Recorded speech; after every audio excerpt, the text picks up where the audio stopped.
Hello, and welcome to another edition of the Just Fantasy Baseball podcast.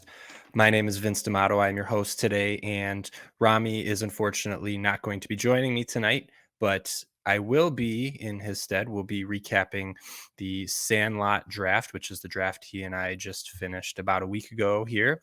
And I will be giving his team some grades. So he's not here to defend himself. I'm ready to see what his draft looked like from his point of view.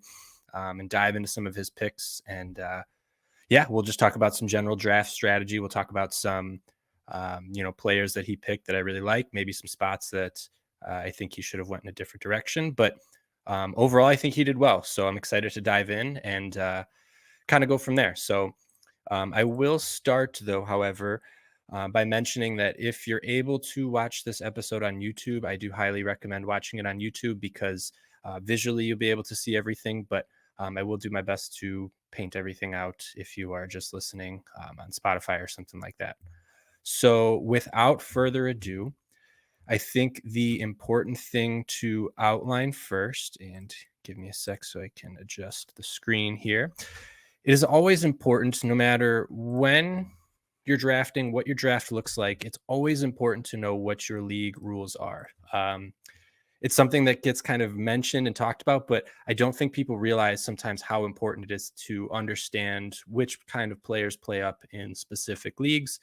And that can always vary depending on just the type of league that you're in and what that looks like. So, our league, again, if you ever hear us refer to it, it is the Sandlot League. That's what I coined the term for our 12-team league. So, it is a 12-team redraft. And the important thing about this redraft, or one of the things that I think a lot of people don't know, is this is actually a weekly lineup league. So you have your lineup that will lock on Monday morning, and that's it. You kind of have to roll with whatever you have on that Monday, and that will be your lineup for the entire week. So planning out accordingly what your strategy is going to be as far as quality starts and saves, holds, things like that. And you also don't really want to have a lot of injury prone players in your lineup if you can avoid it, because if one or two of them go down throughout the week, you're probably looking at a dead week. I mean, that's the nature of it. So again, 12-team league, redraft, and it is a weekly lineup lock league. So just want to establish that before we go any further about the actual draft. And then as far as positional eligibility goes, there's a catcher, first base, second base, third base, shortstop, all typical. And then we do have corner infield, middle infield slots as well. And then 5 outfield spots, which is more than I think most leagues generally offer. Most of them, I think, are 3, but with corner and middle infield, I think it makes sense to have 5. And then 1 util spot. And then 9 pitcher spots that you can do anything that you would like with. And then as far as scoring goes, typical home runs, runs, RBIs, stolen bases, and then we do OBP. So this is an OBP league. Important to know. Again, some players play up in OBP formats versus average formats. And then pitching, quality starts, strikeouts, ERAs, saves, holds, and whips. So the one different rule that some people maybe haven't seen before that I know Rami was a little confused on, and some other new members were confused on, was saves and holds. Essentially, saves and holds count as the same stat. So relievers in this case, especially those high-end relievers, tend to get pushed down because why am I going to pay up for Devin Williams getting, well, not anymore, but, a guy who might get 40 saves when I can wait 10, 15 rounds and get 30, 35 holds, right? So saves and holds kind of diminishes the value of most high-end relievers, but I enjoy that style because I think it rewards people who pay attention to who's just good in the back end of that bullpen. I know sometimes saves are a little bit of a niche stat to get. A lot of teams will play just their best pitcher against the other team's best hitters, and maybe that comes in the 7th inning, right? So I like saves holds. I think it just rewards pitchers who are better. There's so many good high leverage relievers out there that don't get credit in saves leagues. So I like the saves hold. Plus, it kind of is similar to quality starts, right? A lot of pitchers can stumble upon wins even if they don't have a good outing. So That's why I don't use wins instead of quality starts in a lot of my leagues. So that is the general idea for our league rules. Again, extremely important to know before going into a draft because you need to know what you're playing for. You need to know when you're drafting, what are some things you're looking for, what holes do you need to fill, etc. So those are the general league rules. And so now I will share Rami's team here along with the entire draft board. I hope I'm not throwing anyone's strategies out for people to see. But again, this draft was completed. So Rami drafted out of the 11 spot. Kind of a great spot to be in, if you ask me, especially in these 12 team leagues. There's so many guys. I'd say the top 15 or so guys, all of them could return, top five value. Like Matt Olson being drafted here in 2.5 is a phenomenal value. Or I ended up with Bryce Harper at 2.8. Like those are two guys that we're getting in the middle end of second round that could easily return first round value. So with Rami picking out of that little turn, the 11 and then 2-2 turn, the 111, then 2-2 turn. So he's just after the turn, but I think there's plenty of value still to be had there, and he proves it. He ends up with Trey Turner and Jose Ramirez in those first two picks. You can see, and this was actually kind of an error. If you've listened to any of our earlier episodes, you'll know Rami was actually very upset. He set his queue, and it ended up drafting incorrectly for him. It took Adley and then Will Smith for his first two picks. So before that went any further, we reversed it because you shouldn't be taking catchers in your first two rounds. So his queue was a little messed up. So he wanted to take Freddie Freeman, but he got stuck with Trey Turner and Jose Ramirez after everything kind of shook out. He is upset about it, but honestly, Rami, I'm sorry to say, I think you're better off with Trey Turner than Freddie Freeman. And the only reason for that is the speed. I think if you came out of those first two rounds and you didn't have a lot of speed, I think you'd have quite a bit to make up for later in the draft. Like even in my guy, I had Soto and Harper in my first two picks, and there was quite a few times later in the draft I'm like, oh, I don't know if I have enough speed, and I feel like I have to chase speed. You don't have that problem. Trey Turner, Jose Ramirez, and then if you can find a few guys later that will chip in steals, I think that's a phenomenal start. And I think your counting stats are going to be just as good with those two as, maybe Freddie is a little bit better with the runs scored, things like that, a better lineup. But Philly is no lineup to scoff at, and Jose Ramirez always returning phenomenal value. And another guy who, could be a top 10 player by the end of the year. So first two picks, pretty chalk. I don't think that there's anything that can go wrong there. Then he goes Kevin Gausman. Fine, no problem with that. Take your ace. I think that's a good spot for him. Gausman is certainly an ace and one of the more reliable pitchers that we've seen over the last few years. This is where I think this is the first pick where I think I would have went a little different. He takes Adley in his fourth round pick, or as his fourth round pick. So 3-11 Gausman and then 4-2 Adley. I think I would have went with another pitcher there. Again, this is where I think knowing the league context or the league rules is important. If this is a two catcher league, I'm all for taking Adley there. I think that would be great value, but one catcher league, 12 team redraft, like I just think there's so many good catchers out there that I would rather fill one of my outfield spots, right? So the fact that we have to fill 5 outfield spots and a corner infield and a middle infield makes me think I'm okay with waiting on catcher. Even so, you can see right after the next three: Bo Bichette, Luis Robert, Randy Arozarena. I think those all three would offer him more value because they fill, the outfield. Obviously, again, 5 outfield spots is quite a bit. I think it would be important for him to fill those, but he wanted Adley. I know that's one of his guys that, he marked his flag. And if that's why we play fantasy baseball, right? Plant your flags on guys. And he planted his flag on Adley, and maybe Adley returns that value. It's very likely that he does. He's a great hitter, but I would have really liked to see like Gausman, I think would have paired really well with George Kirby or Logan Webb or Framber Valdez. I don't think he should have went with Adley there. That's my only knock on his first 4 picks so far. Other than that, I mean, he's doing great. And even at pick 5, 6, so number 5, he goes Cody Bellinger, number 6, Nolan Jones, and number 7, Christian Walker. Those I think are some of his best picks of the draft. So he knows how much I like a safe floor, and Cody Bellinger, Nolan Jones, and Christian Walker all I think offer a pretty safe floor. And he fills 2 outfield spots with Bellinger and Jones. I think he did great there. No qualms with this. I think this part of the draft he deserves an A. I mean, I think he's done really well up to this point. Again, I'd probably, if we're giving him grades, I'd probably give him a C, no pun intended, catcher, a C for that Adley pick at 4-2. But overall, I think he's doing very well through those first 7 rounds. Number 8, he takes in the 8th round. He takes Devin Williams. This is another one I'm probably giving a C grade to. Again, knowing the league rules, I think this is where it comes down to, because I'm not paying for a closer who, his value is going to be diminished in saves holds league. And now, granted, this is pretty late to take, this is obviously, he drafted Devin Williams before his injury. So, now this obviously looks like a really bad pick, but before the injury, I get what he's going for. He wants an anchor in the back end of his bullpen. But I think I'm waiting in a saves hold league for, I took my first closer in the 10th round, and I got Camilo Doval.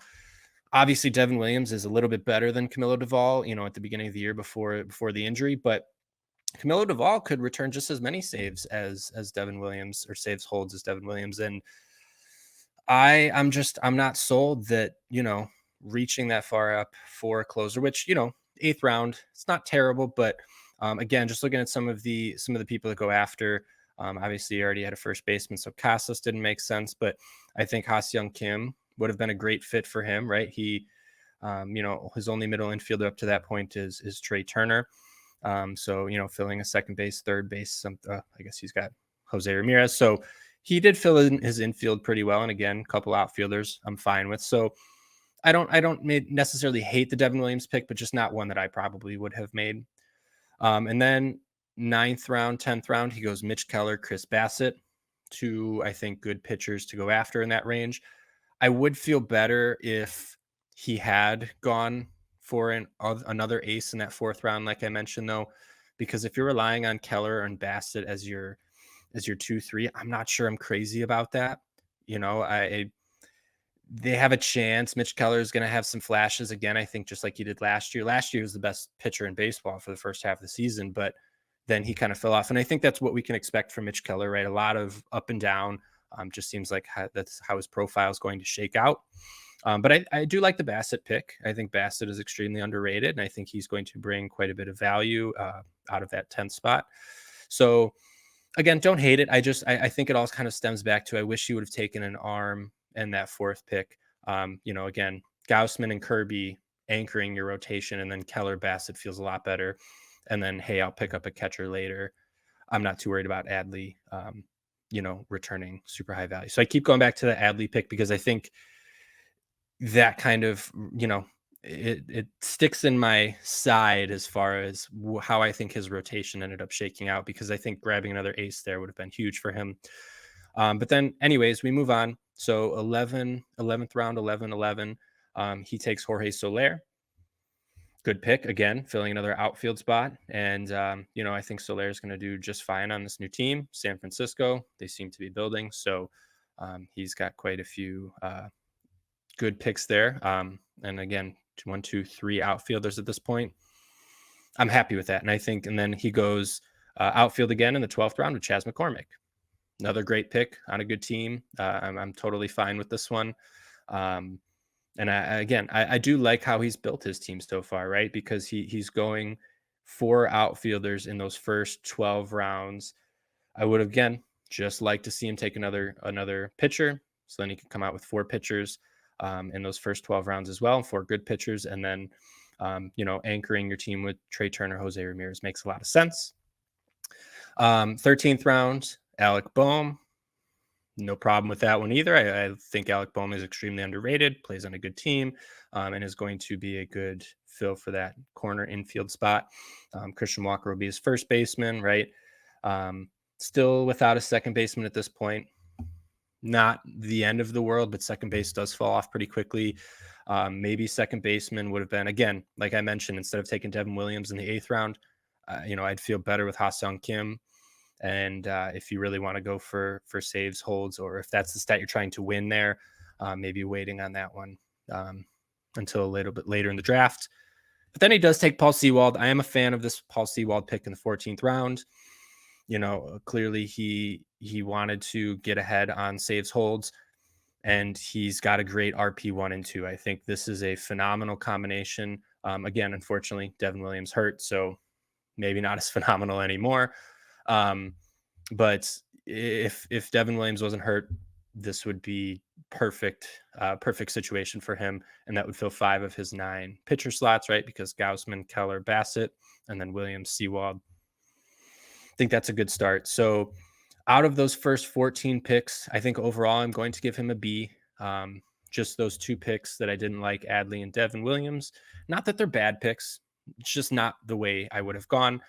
But Rami, and everyone else is free to pick guys that they like. And I know Adley is a guy Rami really, really likes. So good for him. Good job getting your dude.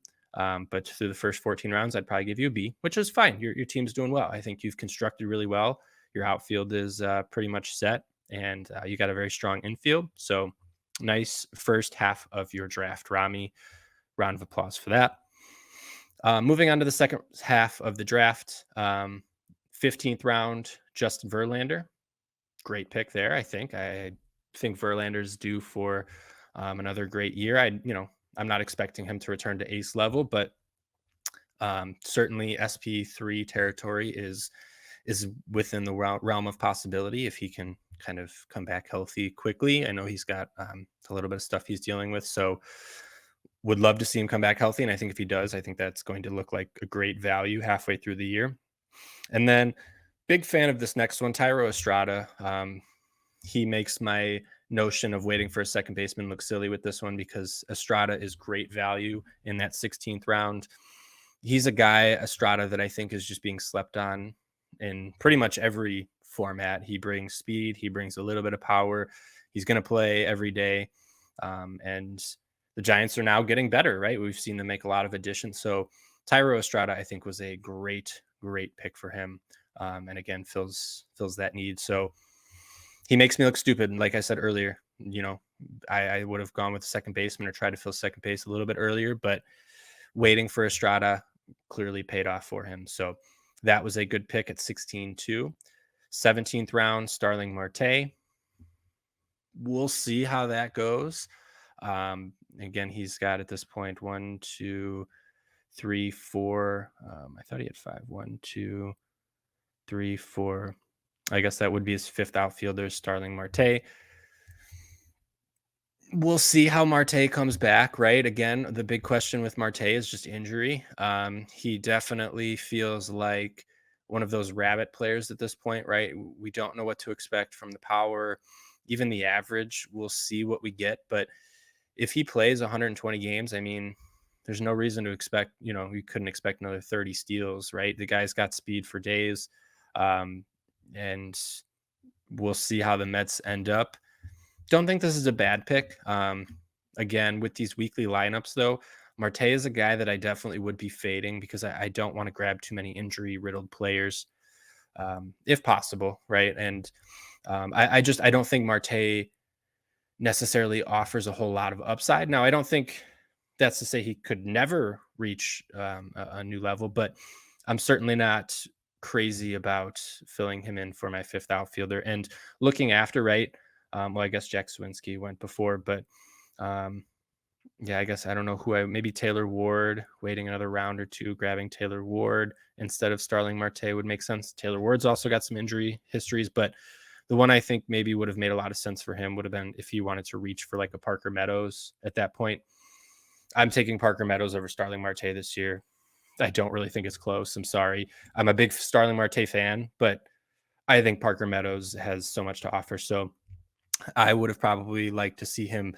If he reached for Parker Meadows there, I think that would have maybe been my favorite pick of the draft because that fills his 5th outfield spot. But He does go Starling Marte, which again, fine. 18th round, Kenta Maeda. 19th round, Marcus Stroman. Okay picks. No, they should, fill in some of his rotation, some of his innings. We'll see how those injuries play out again, right? He's made me a little nervous because both of them have some injury history, right? We saw Stroman last year look like a phenomenal pitcher in the first half. Couldn't really finish off in the second half. He ran into some injuries and then some performance issues. We'll see how he bounces back with the Yankees.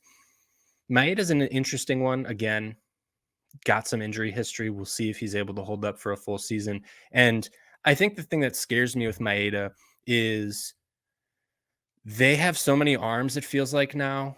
Detroit's done a phenomenal job developing. They've had quite a bit of injury problems over the few years, but now with Jack Flaherty pitching really well, Casey Mize is obviously thrown really well this spring. I think Matt Manning, even though he got sent down, is certainly one to watch out for.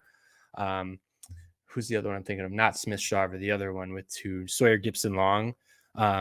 He certainly could have an impact this year, and obviously Jackson Jobe. Like, if Maeda's not up for the challenge in any way, he could be one of the first guys that we see making his way out. So, not one I'm crazy about.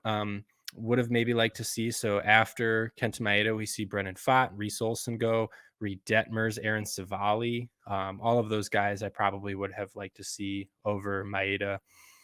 And I think he wanted Rodon.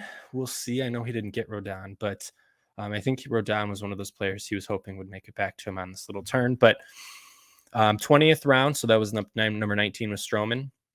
20th round, he goes Brendan Donovan. 21st, Ezekiel Duran. 22, Jordan Hicks. 23, JP Sears. 24, Brendan Lau. And then 25, Jeff McNeil. So out of these 5 picks, I think I'm a fan of the Duran pick, Ezekiel Duran, quite a bit. He's a guy that I've been tooting the horn for a long time, and I think Duran's got everything that it takes to be a very successful major league hitter, and we've seen it. He's shown it. It's not even like he's shown flashes. He's shown that he can do it consistently. The only problem is he plays on the best, one of the best offenses in baseball. So where is he going to get that playing time? It looks like he's actually going to start the year at first base. Like, talk about some phenomenal eligibility: first base, third base, shortstop, outfield. Like, doesn't get any better than that. So the only hope is that he can continue to see playing time. And I do think that he can. There's enough injuries that kind of seem to go around that Texas clubhouse. Like Corey Seager, we've seen, has not always stayed healthy. Josh Jung has definitely had some issues as well. So I wouldn't be surprised if Duran, got 500, 550 plate appearances. And at the 21st round to get that kind of deal, I think that's a great pick. So Rami, good pick on the Ezekiel Duran one. He's one that I'm really rooting for, and I think that was a great grab. The Jordan Hicks one, I'm not 100% sure how to feel about. He's looked okay so far in spring, if I remember correctly, but it's not so much how you've looked. It's, can you keep it up? And Jordan Hicks has never been able to show that he could handle a starter's workload. And so I just don't know if I could pull the trigger on him. I think there's too many guys, that are kind of going later that I would rather take the gamble on. I have no problem with taking a gamble on Jordan Hicks. I just don't know if I would have done it this early, because at this point, right? So he's still relying on Jordan Hicks to be a part of his weekly lineup. And Hicks could have some phenomenal weeks. Hicks could go out there and shove a few weeks, but if injury strikes at any point, which I think it's very likely that he does, or that it does, I don't necessarily see him throwing 150 innings. So I don't know that I like that that's who he's relying on for some innings. Once the dog days of summer come, he's going to have to make some good pickups, which very much in the realm of possibility. He's, a smart guy, and I think he's going to be on these waiver pickups. So it's important that he finds some good pitching, because again, I think going all the way back to taking Adley in the 4th round, I think grabbing another ace would have gone a long way for him. Because at this point in the draft, 1, 2, 3, 4, 5, 6, 7, 8, and that's his ninth pitcher is Jordan Hicks. So just it's okay, maybe I'll have to eat my words later in the year, but again, I think it's just more likely that Hicks sees the injured list for too long for this pick to be worth it. And then he goes JP Sears, which in the 23rd round, no problem with that. um we'll see how Sears goes. I don't typically like going for Oakland players, period. Unless they're maybe named Asterio Ruiz, and even then, I'm got to take a discount. But there's not a lot of Oakland players that I'm really going for. JP Sears, I know he's got a little bit in him, and I wouldn't be shocked if he returned positive ROI here, but just not one. Again, maybe if he had grabbed a pitcher earlier, I know I keep saying it, sound like a broken record, but filling that rotation early, especially in these weekly lineup lock leagues, JP Sears isn't necessarily one that I'm excited to throw out there. And maybe I'll be proven wrong there, but we will see. And then again, Brandon Lau, Jeff McNeil, good picks. No qualms there. I think both of those are good value picks. And then his last three, he goes Jason Dominguez. Is he a Yankees fan? Who knows? I think we can say yes. No, just kidding. I think the Jason Dominguez is fine. We do have IR spots. So, I understand this pick. I think it makes sense as an IR stash. And I actually kind of kicked myself for not looking for more of those IR stashes because I think there's tons out there. At this late in the draft, I think if someone could get their hands on a Jacob deGrom, Jeffrey Springs, Drew Rasmussen, I think a lot of those guys are, if you can stomach the IR, stash them on the IR. And if your team can stay healthy enough, no problem with it at all. But the problem that I think he'll run into, so he's got Jason on his IR. If Jordan Hicks goes down, are you going to keep Jordan Hicks? If Marcus Stroman, if Kenta Maeda, if Justin Verlander misses time, like he's just got too many health concerns, I think, with his pitching for me to feel comfortable with.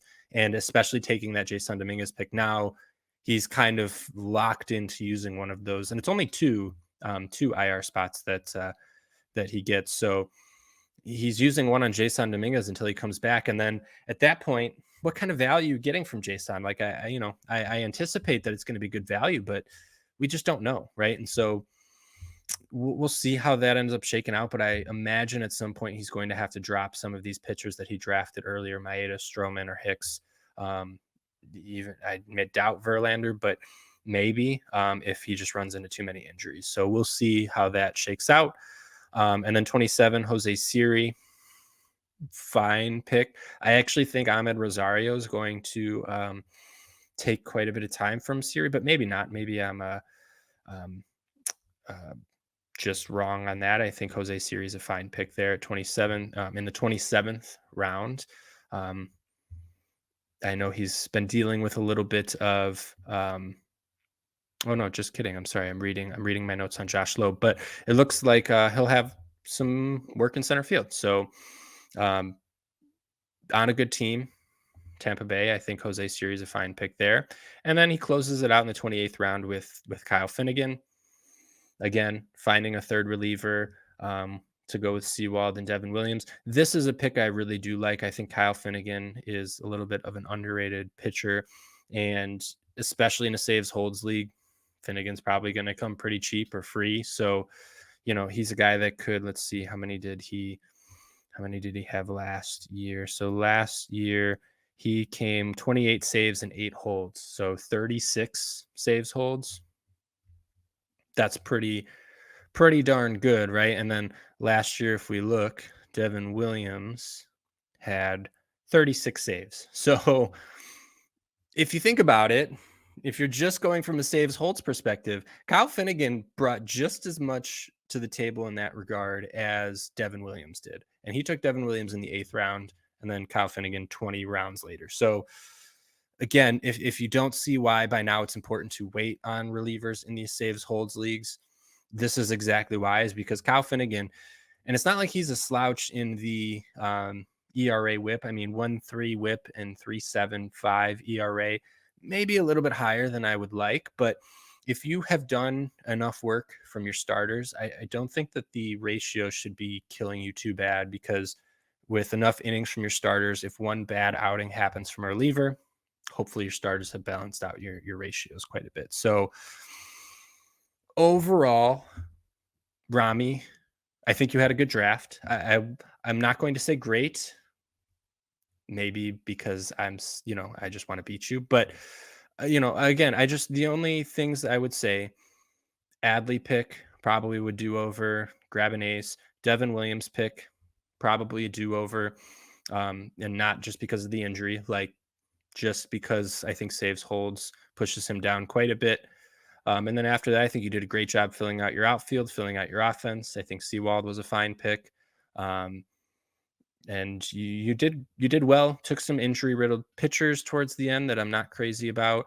And then you had a couple good picks. So again, I think Duran is my favorite pick of yours so far throughout the entire draft. I think that was a really good one, really good grab from you there. And again, Jason Dominguez, we'll see. A lot of this could end up panning out, right? If Maeda and Stroman are able to stay healthy most of the year, Verlander comes back, your Jason Dominguez pick is going to look like a steal. But if you do go 5 months into the future and I look into my crystal ball, I do think it's much more likely that you have some, IR stash problems. Who are you going to keep? Who do you have to let go?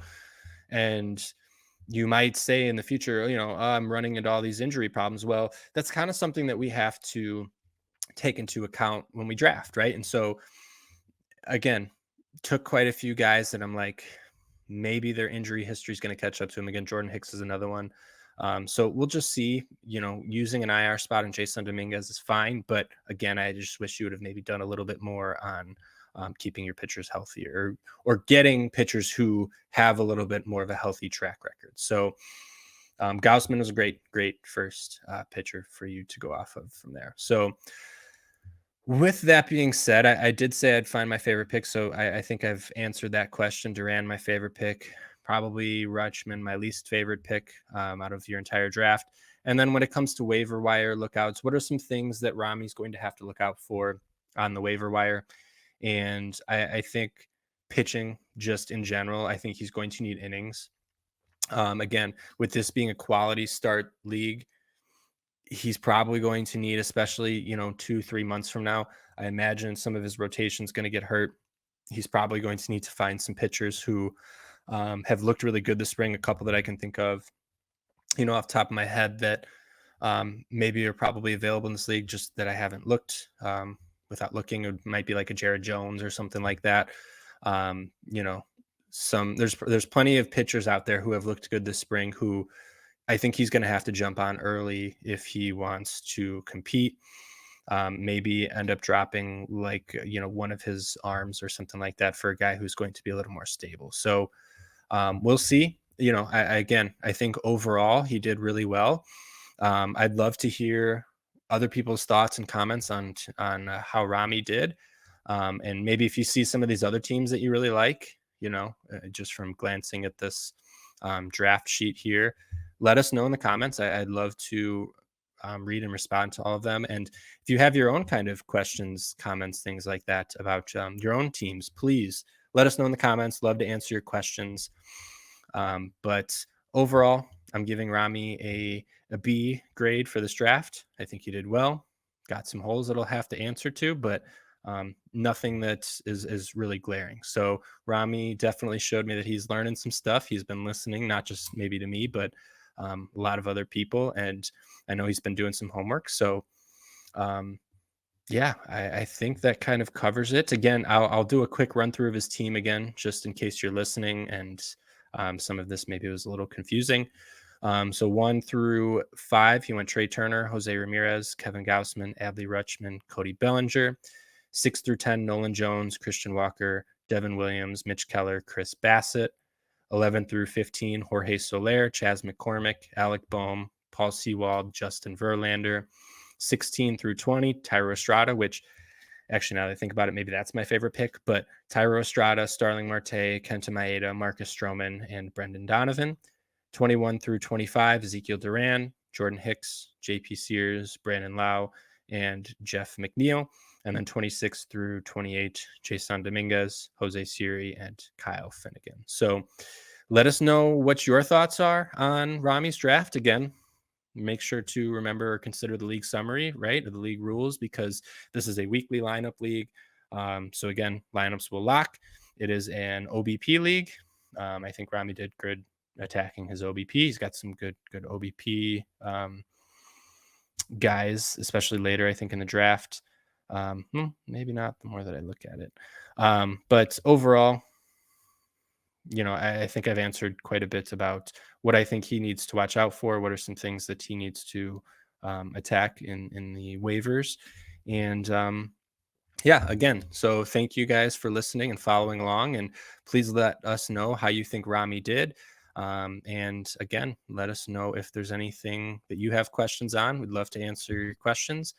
But until next time, when Rami and I are recording together and he can give me some crap about how he thinks my draft went.